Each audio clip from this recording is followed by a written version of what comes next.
তো আজকের এই ভিডিওতে আপনাদের দেখাবো আপনারা অনলাইনে বৃদ্ধ ভাতা বা প্রতিবন্ধী ভাতার জন্য কিভাবে আবেদন করবেন, কিভাবে ফর্ম ফিল আপ করবেন। তো চাইলে কিন্তু আপনি নিজের স্মার্টফোনের মাধ্যমে বা কম্পিউটারের মাধ্যমেও কিন্তু অনলাইনে বৃদ্ধ ভাতা বা প্রতিবন্ধী ভাতার জন্য আবেদন করতে পারেন।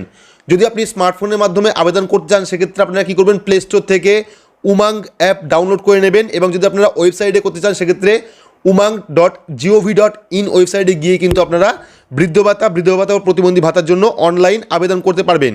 তো এর জন্য কী কী ডকুমেন্ট লাগবে, কীভাবে ফর্ম ফিল আপ করবেন তার বিস্তারিত কিন্তু ভিডিওর মধ্যে থাকতে, তো অবশ্যই ভিডিওটি গুরুত্ব সহকারে দেখবেন। ভিডিওটি ভালো লাগলে লাইক করবেন, চ্যানেলটিকে সাবস্ক্রাইব করে পাশে রাখা বেল আইকনটি প্রেস করে নোটিফিকেশন অল করে রাখবেন, সবার সুবিধার্থে ভিডিওটি শেয়ার করবেন। তো চলুন শুরু করি। তো আজকের ভিডিওতে আপনারা দেখাবো আপনারা ওয়েবসাইটের মাধ্যমে কিভাবে অনলাইনে বৃদ্ধ ভাতা ও প্রতিবন্ধী ভাতার জন্য আবেদন করবেন। তো তার জন্য আপনারা কী করবেন, আপনার স্মার্টফোন থেকে বা কম্পিউটার থেকে যে কোনো একটি ব্রাউজার ওপেন করে নেবেন। ব্রাউজার ওপেন করে সেখানে গিয়ে সার্চ করবেন উমাং। তো এর লিঙ্ক আমি ডেসক্রিপশন বক্সে দিয়ে দেবো, সেখান থেকে কিন্তু পেয়ে যাবেন। তো umang.gov.in লিখে সার্চ করলেই কিন্তু গভর্নমেন্ট অফ ইন্ডিয়ার উমাংয়ের অফিসিয়াল ওয়েবসাইট চলে আসবে। তো এই ওয়েবসাইট থেকে আপনারা কিন্তু গভর্নমেন্টের যত রকম স্কিম আছে, সেটা সেন্ট্রাল গভর্নমেন্ট হোক বা স্টেট গভর্নমেন্ট হোক, প্রত্যেকেরই কিন্তু কাজ করতে পারবেন। যত রকম স্কিম আছে প্রত্যেকটাই প্রকল্পের কাজ করতে পারবেন অনলাইনে, ঠিক আছে। তো এই ওয়েবসাইটে আসার পর আপনারা কী করবেন, এখান থেকে দুটো অপশন আছে, একটা লগ ইন, একটা রেজিস্টার। তো যদি আপনারা প্রথম এই উমাঙ্গে আসেন সেক্ষেত্রে আপনারা কী করবেন, লগ ইন বা রেজিস্টারে ক্লিক করবেন। ক্লিক করার পর কিন্তু আপনাদের এখানে ফোন নাম্বার দিয়ে, ইমেল অ্যাড্রেস দিয়ে, পাসওয়ার্ড দিয়ে কিন্তু লগ ইন করতে হবে, ঠিক আছে। যেহেতু আমরা রেজিস্টার আগে থেকে করে নিয়েছি সেক্ষেত্রে আমরা এখানে লগ ইন করবো। তো লগ ইন করার পর কিন্তু ঠিক এইভাবে আপনার কাছে পেজ শো হবে, অর্থাৎ পেজটা খুলে আসবে যখন আপনার প্রোফাইলটা কমপ্লিট হয়ে যাবে। তো এখানে আসার পর আপনারা কী করবেন, এখানে কিন্তু আপনাদের আসতে হবে ন্যাশনাল সোশ্যাল অ্যাসিস্ট্যান্স প্রোগ্রাম। তো যদি খুঁজতে কোনো প্রবলেম হয় সেক্ষেত্রে দেখুন উপরে সার্চ বাটন আছে বা এখানে সার্ভিস ডিরেক্টরি আছে, ঠিক আছে। তো চাইলে আপনারা সার্ভিস ডিরেক্টরি থেকে ক্লিক করবেন। ক্লিক করে কিন্তু এখানে আপনারা সার্চ করতে পারবেন যে আপনি কোন প্রকল্পের জন্য আবেদন করতে চাইছেন বা কোন ওয়েবসাইটে যেতে চাইছেন, ঠিক আছে। তো আমরা এখান থেকে কী করব, যেহেতু আমরা বৃদ্ধ ভাতা এবং প্রতিবন্ধী ভাতার জন্য আবেদন করব সেক্ষেত্রে আমরা এখানে লিখব NSAP অর্থাৎ ন্যাশনাল সোশ্যাল অ্যাসিস্ট্যান্স প্রোগ্রাম। তো এই যে লিঙ্ক চলে এসেছে, এই লিঙ্কে আমরা ক্লিক করব। ক্লিক করলে কিন্তু ন্যাশনাল সোশ্যাল অ্যাসিস্ট্যান্স প্রোগ্রামের অফিসিয়াল ওয়েবসাইটে পৌঁছে যাব। তো এখান থেকে কিন্তু আমরা আগেও বলেছিলাম দুটো অপশন পাবেন, একটা হলো বেনিফিশিয়ারি পেমেন্ট স্ট্যাটাস, অর্থাৎ যারা ইতিমধ্যেই বৃদ্ধ ভাতা ও প্রতিবন্ধী ভাতার জন্য আবেদন করেছেন, যারা পেমেন্ট পাচ্ছেন তারা কিন্তু এখান থেকে দেখতে পারবেন যে আপনার বর্তমান বছরে আপনার অ্যাকাউন্টে টাকা ঢুকলো কিনা বৃদ্ধ ভাতা প্রতিবন্ধী ভাতার, ঠিক আছে। এবং দ্বিতীয় যে অপশনটা আছে সেটা হলো অ্যাপ্লাই অনলাইন। তো অ্যাপ্লাই অনলাইনে ক্লিক করলে কিন্তু এখান থেকে আপনারা বৃদ্ধ ভাতা বা প্রতিবন্ধী ভাতা বা ন্যাশনাল ফ্যামিলি বেনিফিট স্কিমের আবেদন করতে পারবেন অনলাইনে। এখান থেকে আমরা কী করবো, অ্যাপ্লাই অনলাইনে ক্লিক করবো, যে ওপেন লেখা আছে ওপেনে ক্লিক করবো। ক্লিক করলে কিন্তু আমার সামনে ফর্ম চলে আসবে, ঠিক আছে। তো এবার অনেকের ক্ষেত্রে কিন্তু দেখুন অনেকের ক্ষেত্রে নেটওয়ার্কের কারণে কিন্তু এখানে বাফরিং হতে পারে, ঠিক আছে। তো বাফরিং হলে আপনারা কী করবেন, পেজটা একবার রিফ্রেশ করে নেবেন। তো অনেকের ক্ষেত্রে হতে পারে সমস্যা, আবার নাও হতে পারে।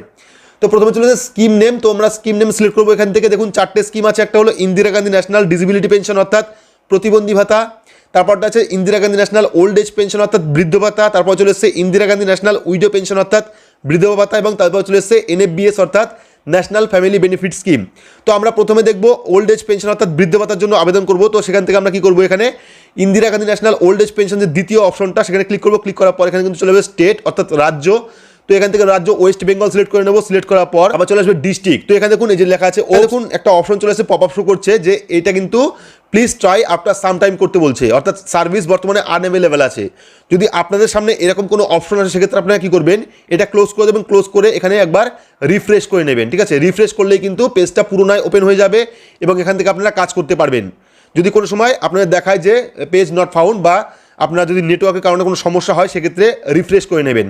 তো এখান থেকে আমরা আবার স্কিম সিলেক্ট করলাম। সিলেক্ট করার পর স্টেট সিলেক্ট করলাম, এখান থেকে ওয়েস্ট বেঙ্গল। সিলেক্ট করার পর ডিস্ট্রিক্ট সিলেক্ট করবো। তো এখানে দেখুন আবার চলে এসছে। তো আমরা এটাকে ক্লোজ করে দিচ্ছি। ক্লোজ করার পর কিন্তু আবার বাফরিং করবে। বাফরিং করার পরে কিন্তু আবার ওপেন হয়ে যাবে। দেখুন ওপেন হয়ে গেছে। তো এখান থেকে আমরা ডিস্ট্রিক্ট সিলেক্ট করবো। এখান থেকে আমরা নদিয়া জেলা সিলেক্ট করে নিচ্ছি। সিলেক্ট করার পর এখানে দেখুন এরিয়া। তো এখানে আপনি রুরাল না আরবান অর্থাৎ গ্রামে থাকেন না শহরে থাকেন। যদি আপনি গ্রামে থাকেন সেক্ষেত্রে রুরাল সিলেক্ট করবেন, যদি আপনি আরবান অর্থাৎ শহরে থাকেন সেক্ষেত্রে আরবানে সিলেক্ট করবেন। তো আমরা এখান থেকে রুরাল সিলেক্ট করলাম। সিলেক্ট করার পর এখানে দেখুন আবার চলে এসেছে। তো আমরা এটাকে ক্লোজ করে দেবো। ক্লোজ করলে কিন্তু আবার বাফরিং হবে, ঠিক আছে। তো এখান থেকে আমরা আরবান সিলেক্ট করে নিচ্ছি, আবার বাফরিং হবে। এখানে যদি এই সমস্যা কারোর হয় সেক্ষেত্রে আপনারা রুরাল বা আরবান সিলেক্ট করে এখানে কিন্তু পেজটা রিফ্রেশ করতে পারেন। তো এখান থেকে সাব ডিস্ট্রিক্ট বা মিউনিসিপ্যালিটি এরিয়া সিলেক্ট করবো।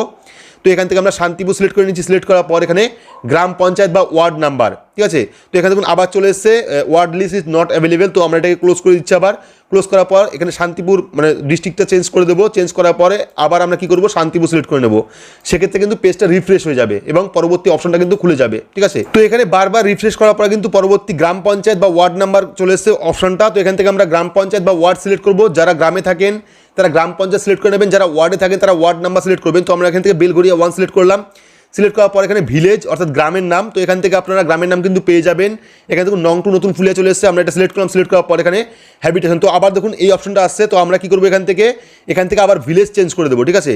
চেঞ্জ করার পরে আবার ভিলেজ চেঞ্জ করে দেবো এখান থেকে, ঠিক আছে। তাহলে কিন্তু পরবর্তী অপশনটা খুলে যাবে।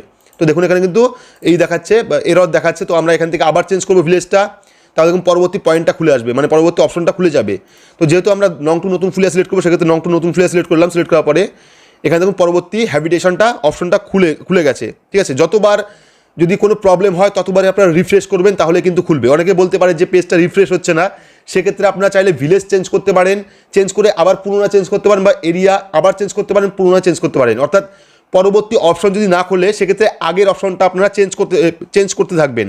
চেঞ্জ করতে দেখবেন যে আপনার পরবর্তী অপশনটা খুলে যাবে, ঠিক আছে।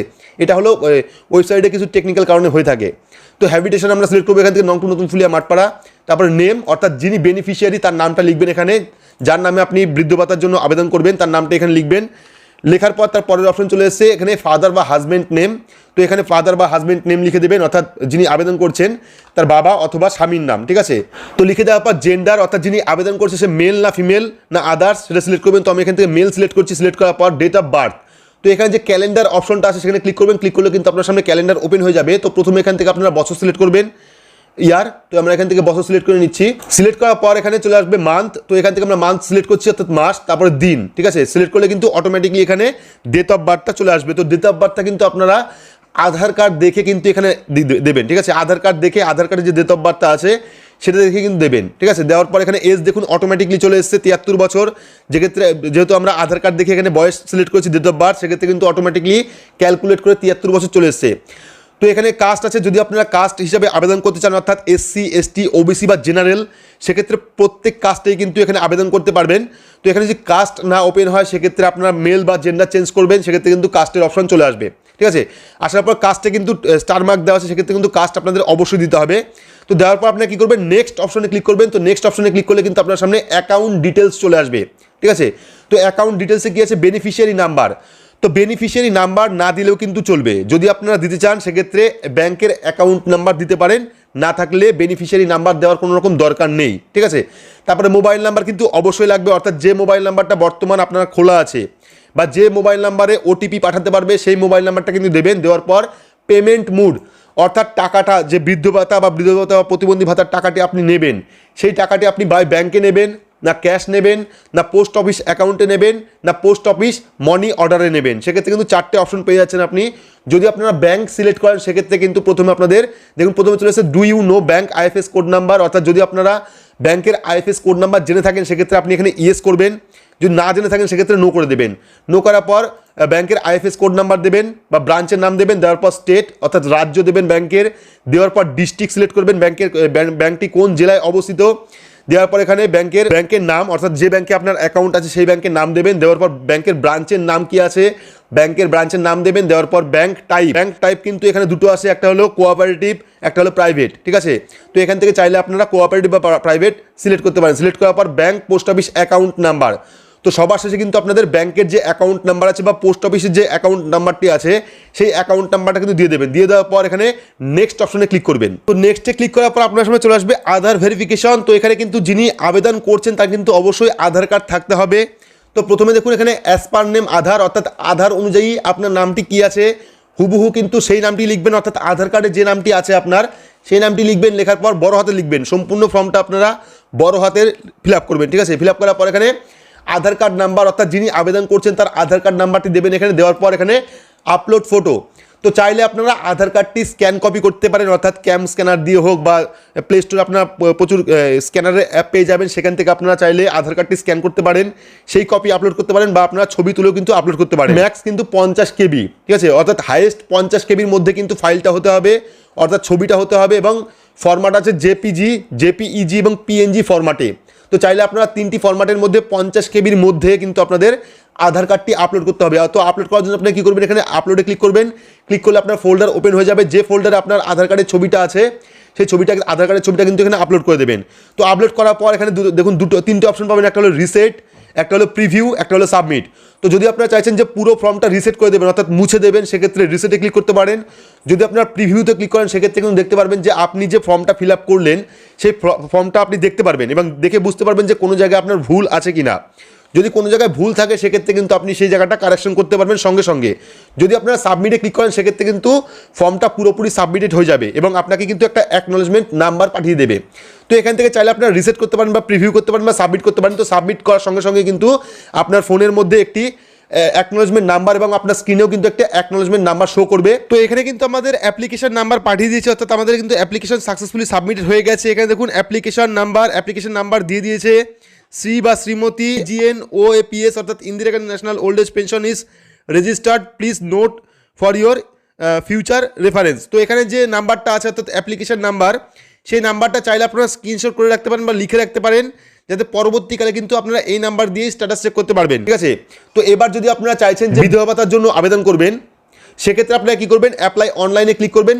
সবগুলোই কিন্তু একই প্রসেস। ঠিক আছে, সবগুলোই অর্থাৎ বৃদ্ধ ভাতা, প্রতিবন্ধী ভাতা সবগুলোই একই প্রসেস। মানে প্রথম যে ফর্মটা ফিল আপ করলাম বৃদ্ধ ভাতার জন্য, সেভাবেই কিন্তু আপনারা চাইলে এখানে scheme name, state, district, area, sub district, গ্রাম panchayat, village, habitation name, father husband name, gender, date of birth, age, caste, address, pincode, তারপরে অ্যাকাউন্ট ডিটেলস অর্থাৎ ব্যাংকের অ্যাকাউন্ট ডিটেলস দিয়ে আধার ভেরিফিকেশন করে কিন্তু আপনারা বিধবা ভাতার জন্য আবেদন করতে পারেন। প্রথম যেরকম ফর্ম ফিল আপ করলাম ঠিক একইভাবে। শুধুমাত্র যারা প্রতিবন্ধী ভাতার জন্য আবেদন করবেন, ঠিক আছে, তাদের কাছে কিন্তু অবশ্যই প্রতিবন্ধী সার্টিফিকেট থাকতে হবে। তো এখান থেকে আমরা অ্যাপ্লাই অনলাইনে ক্লিক করলাম। ক্লিক করার পর এখানে স্কিম নেম আমরা সিলেক্ট করবো। এখান থেকে প্রথম যে স্কিমটা আছে অর্থাৎ Indira Gandhi national disability pension প্রতিবন্ধী ভাতা, সেই স্কিমটা সিলেক্ট করবো। সিলেক্ট করার পর আমি পুরো ফর্ম ফিল আপ দেখাচ্ছি না, কারণ পুরোটাই একই ফর্ম ফিল আপ সবগুলোই। শুধুমাত্র এখানে দেখুন ডিসেবিলিটি ডিটেলস, ঠিক আছে। ডিসেবিলিটি ডিটেলসে কী আছে, এখানে দেখুন ডিসেবিলিটি ইয়েস অর নো, ঠিক আছে। তারপরে percentage of disability, disability type 1, disability type 2 এবং ডিসেবিলিটি টাইপ 3। তো যদি আপনার শরীরের বিভিন্ন অংশ যদি প্রতিবন্ধী হয়ে থাকে সেক্ষেত্রে কিন্তু আপনি ডিসেবিলিটি টাইপ 1 দিতে পারেন, ডিসেবিলিটি টাইপ 2 দিতে পারেন বা ডিসেবিলিটি টাইপ 3 দিতে পারেন। যদি আপনার শরীরের যে কোনো একটি অংশ প্রতিবন্ধী থাকে সেক্ষেত্রে কিন্তু আপনি চাইলে ডিসেবিলিটি 1-এও সিলেক্ট করতে পারেন। সিলেক্ট করে আপনারা এখানে অ্যাকাউন্ট ডিটেলস এবং আধার ভেরিফিকেশন করে কিন্তু আপনারা ফর্মটা সাবমিট করলেই সঙ্গে সঙ্গে আপনাকে কিন্তু অ্যাকনোলেজমেন্ট নাম্বার পাঠিয়ে দেবে। ঠিক আছে। তো এই ছিল ফুল প্রসেস, অর্থাৎ বৃদ্ধ ভাতা এবং প্রতিবন্ধী ভাতার জন্য অনলাইন আবেদন, অনলাইন ফর্ম ফিল আপ। এর আগে আমরা 3টে ভিডিও তৈরি করেছি পার্ট টু পার্ট করে, অর্থাৎ বৃদ্ধ ভাতার জন্য কীভাবে আবেদন করবেন, বৃদ্ধ ভাতার জন্য কীভাবে আবেদন করবেন, প্রতিবন্ধী ভাতার জন্য কীভাবে আবেদন করবেন। তো এই ভিডিওতে কিন্তু আমরা পুরোটাই দেখালাম, অর্থাৎ বৃদ্ধ ভাতা এবং প্রতিবন্ধী ভাতার জন্য আপনারা অনলাইনে কীভাবে আবেদন করবেন, স্টেপ কী কী আছে, কীভাবে ফর্ম ফিল আপ করবেন, কী কী ডকুমেন্ট লাগবে, সম্পূর্ণ বিস্তারিত কিন্তু এই ভিডিওতে ছিল। তো ভিডিওটি আপনাদের কেমন লাগলো অবশ্যই কমেন্ট বক্সে কমেন্ট করে জানাবেন। ভিডিওটি ভালো লাগলে লাইক করবেন, চ্যানেলটিকে সাবস্ক্রাইব করে পাশে রাখা বেল আইকনটি প্রেস করে নোটিফিকেশন অল করে রাখবেন। সবার সুবিধার্থে ভিডিওটি শেয়ার করবেন। তো আজকের মতো এইটুকুই, ধন্যবাদ।